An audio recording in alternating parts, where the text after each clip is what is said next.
Subscribe and share my channel Sudarsana.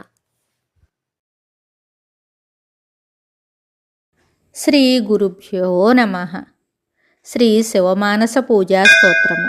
రత్నైః కల్పితమాసనం హిమజలైః స్నానం చ దివ్యాంబరం నానారత్న విభూషితం మృగమదామోదాంకితం చందనం జాజీ చంపక బిల్వపత్రరచితం పుష్పం చ ధూపం తథా దీపం దేవదయానిధే పశుపతే హృత్కల్పితం గృహ్యతాం సౌవర్ణే మణిఖండరత్నరచితే పాత్రే ఘృతం పాయసం భక్ష్యం పంచవిధం పయోదధియుతం రంభాఫలం పానకం శాకానామయుతం జలం రుచికరం కర్పూరఖండోజ్వలం తాంబూలం మనసా మయా విరచితం భక్త్యా ప్రభో స్వీకురు ఛత్రం చామరయోర్యుగం వ్యజనకం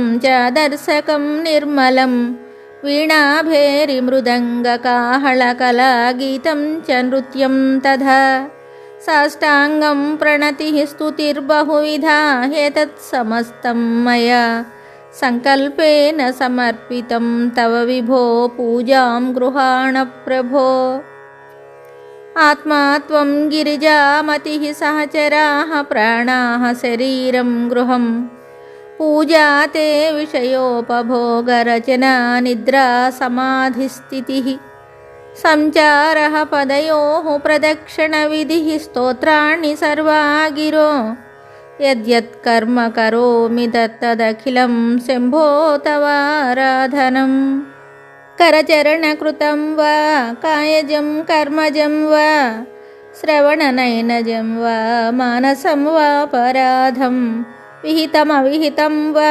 సర్వమేతత్ క్షమస్వ జయ జయ కరుణాబ్ధే శ్రీ మహాదేవ శంభో. ఇది శ్రీమచ్చంకరాచార్య విరచిత శివమానస పూజా స్తోత్రం సంపూర్ణం శుభం. Subscribe and share my channel Sudarsana.